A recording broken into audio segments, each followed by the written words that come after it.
let's get into our next story. We're talking about Denno the musician. He's a gospel musician. He is partially impaired, but let me tell you, this person is so talented. Like, his vocals are to die for, and we know him, we love him, and I just feel like it's usually like a balance with the universe. I will take this and I will give you something else in insurmountable amounts. Anyway, him and his wife, Faith Naliaka Karanja, are now talking about, what goes on in the day-to-day of their lives, whether it's the positive side of their marriage or the negative side of their marriage. I remember there was a time he had gone like missing for a hot minute. Like, we're not been seeing him in the industry, we're not been seeing new projects, and then it turned out that they had actually fell on very hard financial times, and the Bahatis actually came through for them. Yeah. I remember the Bahatis bought them a car and set up a business for them, and I'm just like, you know what, the Bahatis may be controversial, but look at them coming through for these two people. And I just love how low-key they are about their lives. Yes, they are gospel musicians, they're very good at what they do, but they're talking about the marriage dynamics, and the wife specifically is very clear about one thing, and she says even though they have been blessed with children in their marriage, she believes that marriage is only and solely meant for companionship.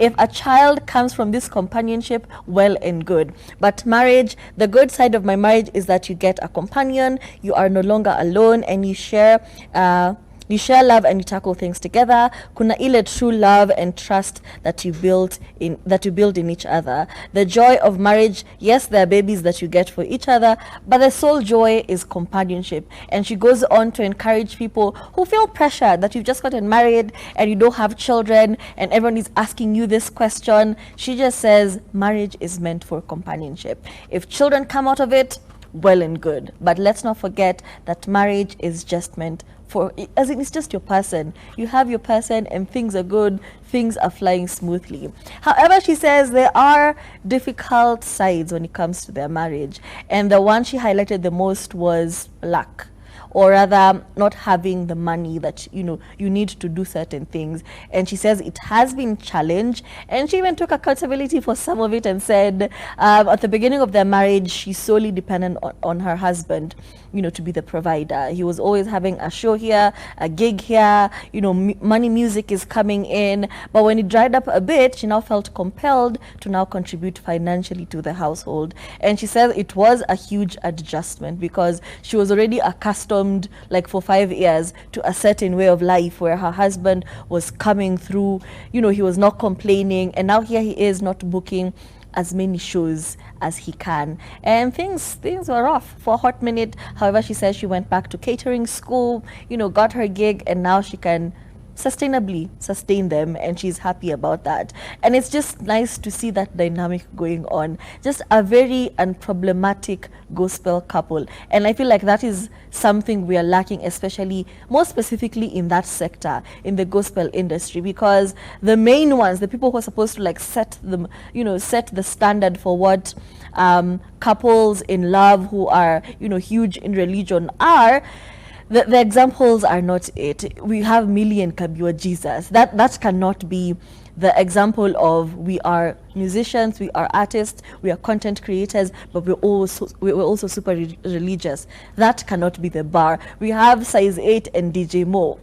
Without a doubt, that cannot be the bar. We have Janet and her husband. Yeah, they're low-key, but it usually looks like that's prosperity gospel. It usually looks like it's a means to an end for money for us. So it's good to see them talk about their struggles and also highlight the good times they have with each other. It's cute. Yeah, I honestly feel like the problem with the Kenyan entertainment industry, and in all aspects, gospel, acting, all of that, the problem is we really as Kenyans like drama. True. So people who are unproblematic have nothing to talk about, have nothing to write home about. They're not highlighted. They're not highlighted. Like, when's the last time you heard about this guy? Like, other than his last song that was really popular, with when Bahati. else have you heard about this guy? Do you know what I mean? But the Bahatis have been controversial. They have been seen doing everything. There was there's always videos of weird stuff happening. Like I remember there was one Bahati posted of Diana looking really, really drunk and speaking while they were in the car, like they were driving, and she was like speaking, saying she doesn't want to go home. She wants to go to another club. And you're like, okay, Is this okay, do you, boo? It's just, I don't know, if you are a Christian and you are looking for an example of successful people in the entertainment industry to look up to, the ones that are highlighted, as Surya said, it doesn't quite augur with maybe the extreme religious people. There's nothing wrong with having a good time. There's nothing wrong with partying and enjoying yourself. But like, that's probably not the script that most Christians actually stick by, you know. It's just difficult for you to find examples of people. And so I would actually like to see a reality show from actual Christian, well, I would actually like to see like, you know, the typical Christian that we as people believe a Christian is supposed to look like. I would like to see what that looks like, and not the gossipy, you know, talking smack about each other behind people's backs. And it's just, there's something about it that, like, I don't know, it wouldn't make for good TV, but it would be good to see, you know, because unfortunately even the ones that are extreme gospel, you know, I don't know,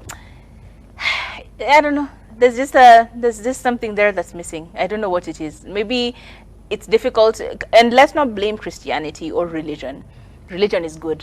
It's the religious people that have problems, if we're being entirely honest.